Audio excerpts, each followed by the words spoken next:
고작 마시는 차 한 잔 때문에 수만 명의 목숨을 앗아간 전쟁이 시작되었다면 믿으시겠습니까? 대영 제국이라는 이름 뒤에 숨어 마약으로 한 나라를 파멸시키고 총칼을 휘둘렀던 이 비극적인 전쟁의 진짜 추악한 민낯은 과연 무엇일까요?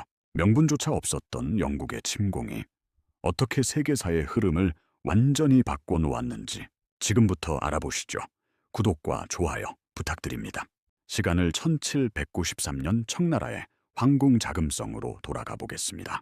당시 영국 국왕 조지 3세의 사절단이 거대한 함선을 타고 걸륭제를 찾아왔습니다. 그들의 목적은 영국인들이 광적으로 좋아하는 차를 싸게 사기 위해 정식 무역을 허락해달라는 것 단 하나였습니다. 하지만 청나라의 반응은 오만하기 짝이 없었습니다.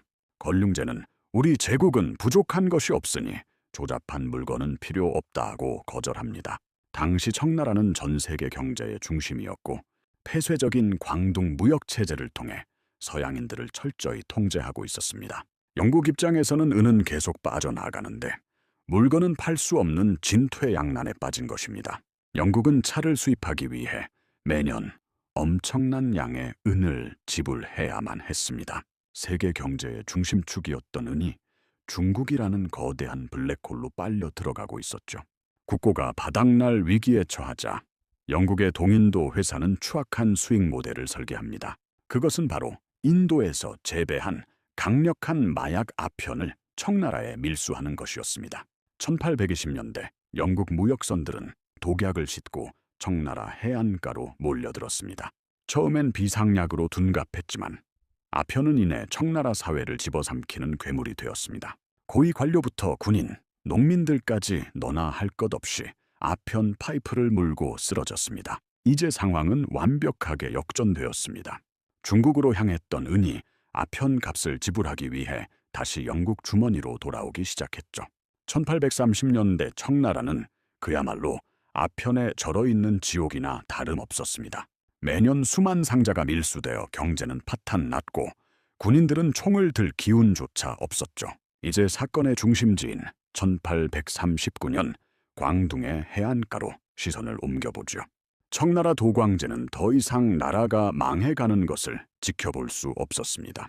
그는 아편을 뿌리 뽑기 위해 가장 강직한 신하 임칙서를 흠차 대신으로 임명합니다. 1839년 3월 현지에 도착한 임칙서는 영국 상인들에게 강력한 최후 통첩을 날립니다. 아편을 내놓고 다시는 들여오지 않겠다는 서약서를 쓰라고 선언한 것이죠. 영국 상인들이 버티자 임칙서는 외국인 상관을 봉쇄하고 식수와 식량까지 끊어버립니다.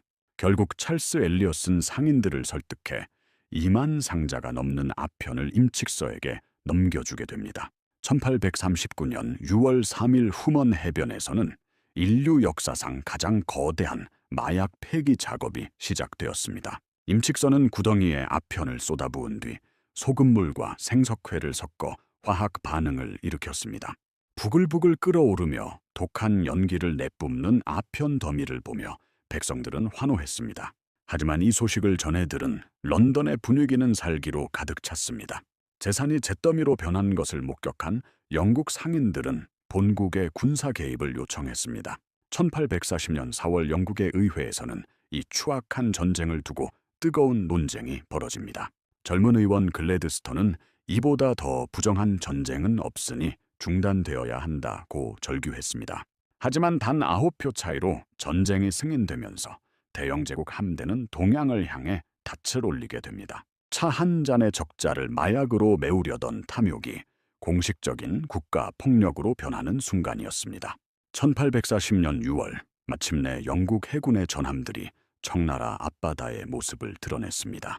청나라는 여전히 자신들이 세계의 중심이라 믿으며 영국의 군사력을 얕보고 있었습니다. 하지만 결과는 처참했습니다. 영국 증기선 네메시스호는 강을 거슬러 오르며 포탄을 쏟아부었죠. 청나라의 낡은 목선들은 정밀한 한포 사격 한 번에 종이장처럼 찢겨 나갔습니다. 대포와 소총으로 무장한 영국군 앞에 화승총을 든 청나라 군대는 추풍낙엽처럼 쓰러졌습니다. 영국군은 광둥을 넘어 상하이, 닝보를 함락시키고 양쯔강 입구까지 장악했습니다.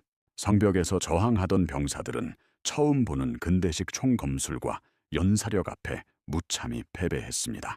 일부 지휘관들은 패배의 굴욕을 견디지 못하고 가족들과 함께 자결하는 비극을 택하기도 했습니다. 오랑캐라 무시했던 서양 세력에게 천하의 주인이 짓밟히는 광경은 세상이 뒤집히는 충격이었습니다. 결국 1842년 영국 군함 콘월리스호 선상에서 청나라는 굴욕적인 난징 조약에 서명합니다. 홍콩을 넘기고 5개 항구 개항, 전쟁 비용과 아편값까지 모두 배상해야 하는 내용이었죠. 무엇보다 비인도적인 것은 이 조약이 아편 무역을 사실상 방치하는 결과를 낳았다는 점입니다. 고작 차 한 잔 때문에 시작된 전쟁은 청나라를 회복 불가능한 중독과 분열의 늪으로 밀어넣었습니다. 아편 전쟁이 남긴 상흔은 단순히 영토의 상실이나 배상금의 문제를 넘어섭니다. 이 전쟁은 이익을 위해서라면 도덕조차 내팽개치는 제국주의의 차가운 속성을 보여주었습니다. 영국은 자유무역을 내세웠지만 실체는 한 나라를 마약으로 병들게 한 추악한 범죄였습니다.